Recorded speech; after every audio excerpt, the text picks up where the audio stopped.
Very obviously, the increase in VAT by half a percentage point this year and possibly next year, possibly not next year, if the spending reviews, which are also a small paragraph or two in the budget, are effective enough to reduce the need for increased tax revenue next year. Understandably, a lot of the attention is going to be focused on that, the impact of it.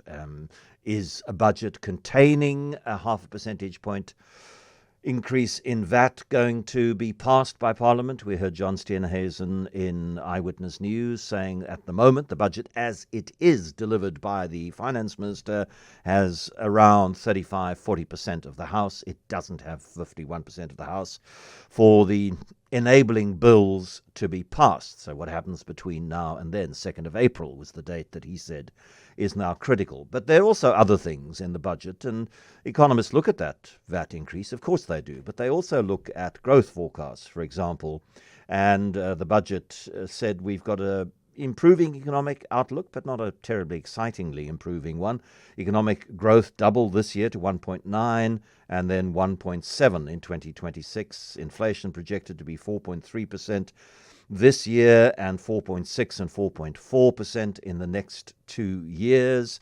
And one thing that particularly rating agencies and international financial institutions will be looking at is debt and plans to stabilize debt. And the budget framework outlined by the minister earlier today, stabilizing debt at 76.2% of GDP by the end of March next year, after which it is expected to decline. But we've had these kinds of forecasts before, and the reality has overtaken them. And we had, for a while Trevor Manuel was the finance minister, we had a primary budget surplus, and that is where our revenue exceeded our expenditure, excluding debt costs. And the Treasury says that this year we are going to have a primary budget surplus of half a percentage point, and that will rise to 0.9 of a percentage point next year. Roy Havveman is an economist based in Stellenbosch and author of, amongst other things, How to Fix South Africa. Roy, good afternoon. Good afternoon, and good afternoon to the listeners. Your overall assessment of the budget? Well, the overall assessment from the BR, we're putting out a note soon, is that it's, I guess, a disappointing compromise. There was a lot of talk about a compromise ahead of the budget, but exactly as you indicated in your introduction, VAT still goes up by 0.5 percentage points a year, this year and next year. And in addition, there is no relief for the inflation effects on taxes. And so the Treasury is actually increasing taxes on ordinary taxpayers, personal income taxpayers. By how much, Roy? Because I don't know how accurate are the tax calculators that various media organizations make available. I used the one on News 24, and I put in my key details, and it told me I wouldn't be paying more tax in this next financial year, other than obviously the VATable portion of my expenditure, which will go up by half a percentage point. But for the rest, it's going to be tax neutral, this budget, for me. But, I don't represent the tax budget that every taxpayer is in. Yes, and that's sort of exactly the point. So what happens is that usually what happens is, particularly if you're at the top end of one of the brackets, your salary will increase by inflation. So I hope CapeTalk gives you a salary increase this year related to inflation.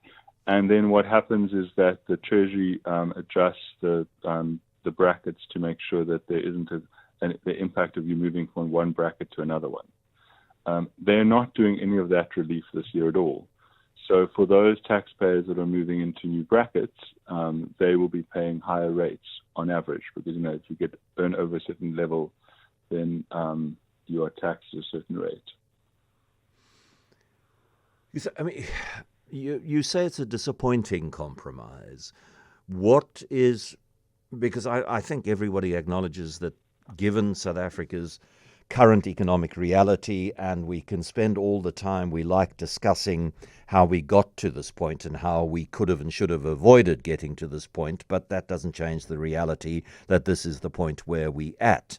And so increased tax revenue, decreased spending, increased borrowing, some combination of those things has to happen. What would have been for you a not disappointing compromise? I think for me, a not disappointing compromise would have been fewer expenditure increases, and perhaps turning those expenditure reviews that the minister spoke about into actual action and seeing where expenditure could be saved through the system. Usually, what the minister would do is table spending increases in certain areas and spending reductions in other areas. If they find efficiencies or find programs that can be closed, etc., then you can, for example, reduce spending. There doesn't seem to be that much appetite for really what is needed, I think, which is to look at a comprehensive review of spending and make sure that we are spending on the right things. So I think that's where the disappointment comes in. The finance minister did refer to the number. I don't have the number in front of me, but it was quite a scary number of spending reviews that there have been over the last years. And he did acknowledge that not much action had followed those spending reviews. And he said in order to improve this area of performance of government, we handing this over to the presidency, which is yet another thing that the presidency is taking on. And it's not something that I would have a great deal of optimism about. Oh, all of a sudden, spending reviews are being taken out of the departments that had their spending reviewed, and it's all being coalesced into presidency responsibilities. That doesn't give me a sense of optimism that spending is going to be seriously looked at, where it has been suggested that spending could be altered downwards.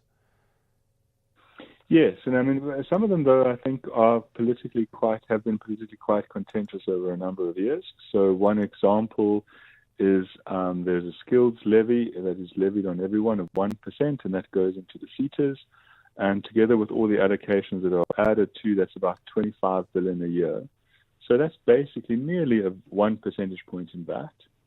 There has to be a very close look at those SETAs, for example. Perhaps the Audit General has also raised concerns with SETAs.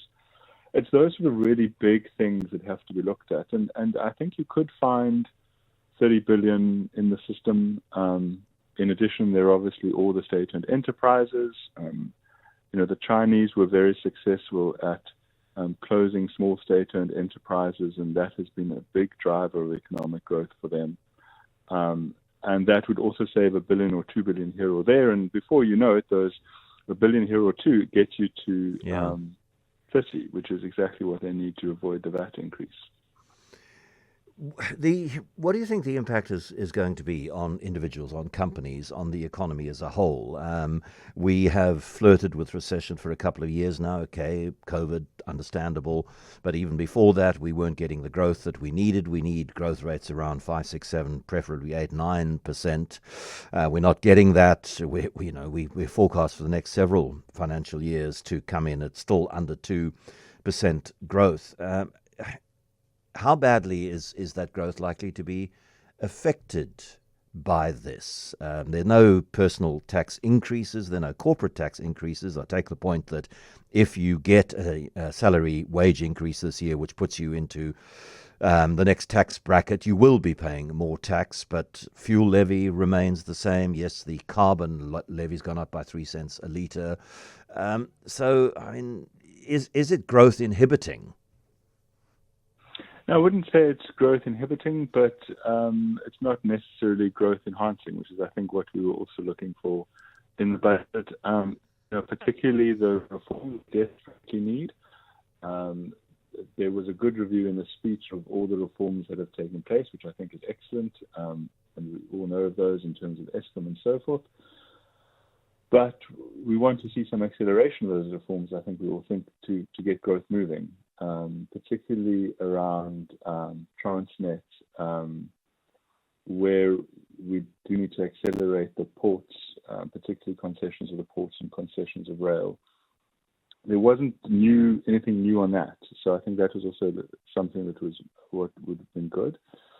And then there were, even on the transit issue, there wasn't clear guidance on whether or not there would be a bailout for Transnet. I think there are a lot of people that think, looking at their figures, that they might end up needing one. And so that's also something that is a bit of a concern. Roy Havveman, economist, author of How to Fix South Africa. Thanks very much for talking to us this afternoon.